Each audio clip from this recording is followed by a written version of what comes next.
In this video, I'm going to show you why I picked this wireless transmitter above all the other ones out there. Hey guys, it's JP, welcome to the channel. If you've never been here before and you want to learn all about music tech and looping, then start now by clicking the subscribe button, hit that bell, and you won't miss anything.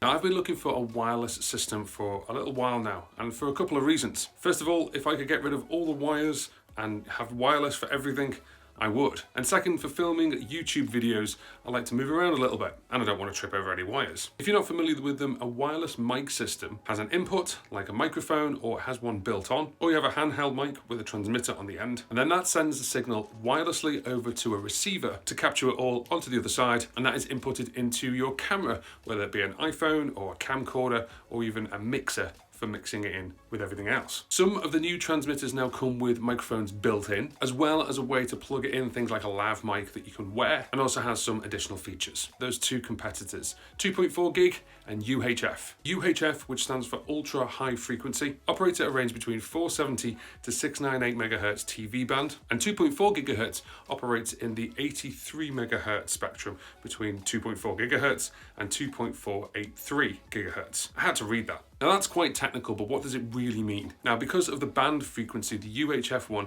actually takes up more power than its 2.4 gigahertz brother. But because it uses more power, it can actually transmit at a further distance. And you can use fewer devices with the same frequency and less interference. Now, because of this, it's known as broadcast quality wireless technology. The other option is 2.4 gigahertz, and it's fantastic for vlogging and for some personal use. But the downsides of 2.4 are quite big. The big one being the transmitter is on the same frequency as most Bluetooth and also Wi-Fi devices. This can cause dropouts and weird noises, and some have reported low rumblings or instant static noise, especially if you're in a Wi-Fi crowded area. Now, all that being said, for musicians, I think UHF is the clear winner. If you've ever been to a concert, you've seen artists on stage running around, they've got wireless systems, that's UHF, not 2.4 gigahertz. Unlike vloggers, musicians need a better audio signal and a consistent quality. Now, the top of the range UHF microphone systems, of course, can cost thousands of pounds or dollars. And if you're a regular on my channel, you'll know that I'm always trying to look for the best price. And I think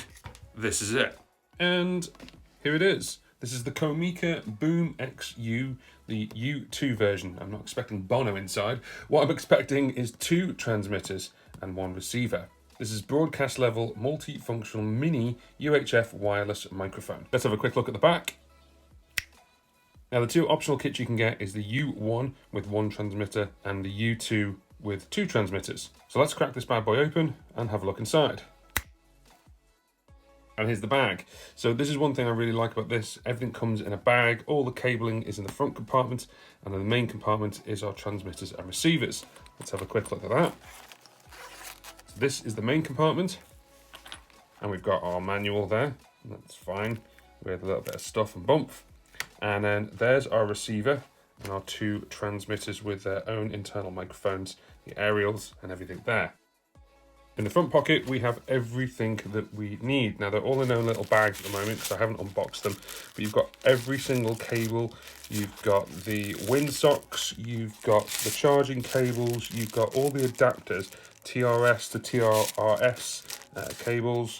You've even got a TRS to XLR, which is fantastic. And then we've got the charging cable there as well. Now, Comica have been around since 2012, and they are a professional audio equipment company. They currently have 2 BoomX products on the market. There's a 2.4 gigahertz version called the BoomX-d, and that's for digital. And then they have the UHF version, which is what I've bought, which is the BoomX-u.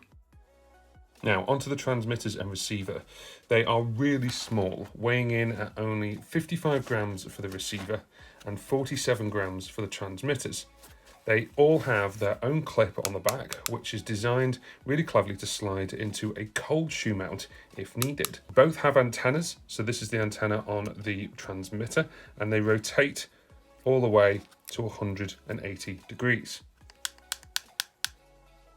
The transmitter itself has a single antenna with a built-in microphone. It has a 3.5mm mic input at the top and an IR sync for syncing with the receiver, and the USB-C charging port on the side. There is a power button on the front that also doubles up as a low cut, and this is a microphone mute. The receiver has 2 antennas and a USB charging port on the side. The IR receiver is actually on the top of this one, along with the 3.5mm headphone port and a 3.5mm output port to wherever you're going to record. The receiver also has an A and a B indicating for the two transmitters. It has a 4-button operation. You've got power there, you've got up and down, and there's some setting buttons as well. And on the front you have an LCD display. On the screen of the receiver you have a couple of things. So first of all we have the signal and the signal strength. We also have the battery indicator of the device itself, which channel it's going on to, and the battery for each one of these, which is really useful. Then you have the gain input, and you can change the gain input. There's 16 different levels for the gain input, and you can change this. You can also do things like flip the screen round, so if it was upside down, you have the screen the right way around. All the batteries are internal on all three devices and are 600 milliamps. They have a battery duration time of 6 hours. And the one thing I love is the fact that it's all in this one bag. This bag is a nice bag. It's basically a fabric bag with these two pockets, and then the main one has the foam inside to actually protect your transmitters and receivers. What this means is once you're finished, put everything back in this bag and you're good to go.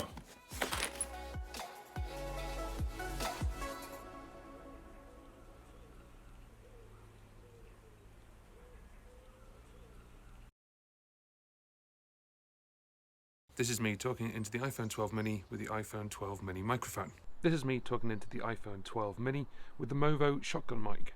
This is me talking into the iPhone 12 mini with the Comica BoomX-u internal microphone. This is me talking into the iPhone 12 mini with the Comica X-u with their lav mic. This is me talking into the iPhone 12 mini with the iPhone 12 mini microphone. This is me talking into the iPhone 12 mini with the Movo shotgun mic. This is me talking into the iPhone 12 mini with the Comica BoomX-u internal microphone. This is me talking into the iPhone 12 mini with the Comica BoomX-u with the lav mic. This is me talking into the iPhone 12 mini with the iPhone 12 mini microphone. This is me talking into the iPhone 12 mini with the Movo shotgun mic. This is me talking into the iPhone 12 mini with the Comica X-u internal microphone. This is me talking into the iPhone 12 mini and the Comica X-u with their lav mic. Now the transmitter has two other features. One is a low cutoff and the other one is a mic mute. So the bottom button here is a mic mute. And the other button is a low cutoff. The other thing it has for the lav mic is just a little adapter to plug it in and keep it secure. So as you plug it in here, I'll spin it round. Now it takes a second, but you now should be able to hear me on the lav mic. If I unplug it, I have to push this and then I can pull it. And now we're back on the external mic. So another question is, with two transmitters, so I've got one as lapel and one here, can you record in stereo mode? And yes, you can. There's an option on the Comica to turn it into stereo mode. The other thing they come with as well is, because there's two of them, come with two little dead cats, and my cat is looking at me very suspiciously when I say that. So it's a wind shield. I've got a little square icon. You pop it over the top like so, and that should get rid of any wind. So this is testing the internal microphone without the low cut filter and without the dead cat. So this is now testing the internal microphone with the dead cat, but without the low cut filter. Now one thing I have found is when I've got a lav mic on, my voice changes a little bit. Now when I've got the shotgun mic on, I tend to talk a little bit louder and I project a little bit more. But when I've got a lav mic on, I know it's really sensitive and I know I don't have to talk so loud and my voice goes a little bit softer. So that might have a change of dynamics in your voice depending on what you're using. So another alternative is to plug it into your computer or into your audio interface. So let me show you what I mean. This is my iPhone that I use for streaming. This is my streaming system, and down here, as you can see, is the Comica there, and you can see my audio information there. Let me just put it that way so you can see it properly. And what we're doing is we're going out using the XLR, and the XLR is going into input number 2 on the Scarlett 2i2. Now this is a really great option, certainly if you've got a guest, because we've got a second transmitter, because the receiver can handle 2 signals into one. Now granted, this is only going into one channel, so you can't mix them independently, but as long as you get the volumes right, it's a really, really good option. So there's the sound test, guys. What do you think? I quite like them. I think it's one of these things where they're really small.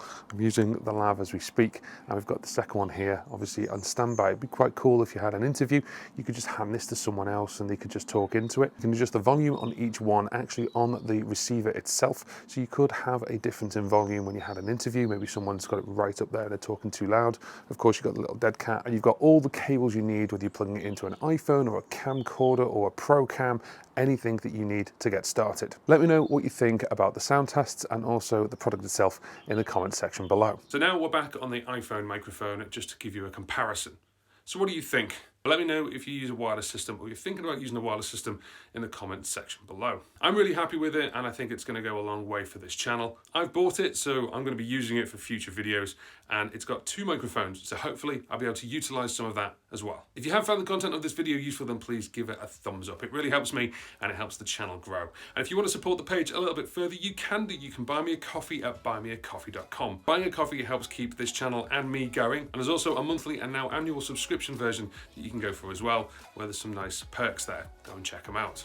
All the links for Buy Me a Coffee, where you can pick up one of the booms, is in the description box below. Thank you very much for watching. We'll see you on the next one. The other thing they come with as well is one of these little dead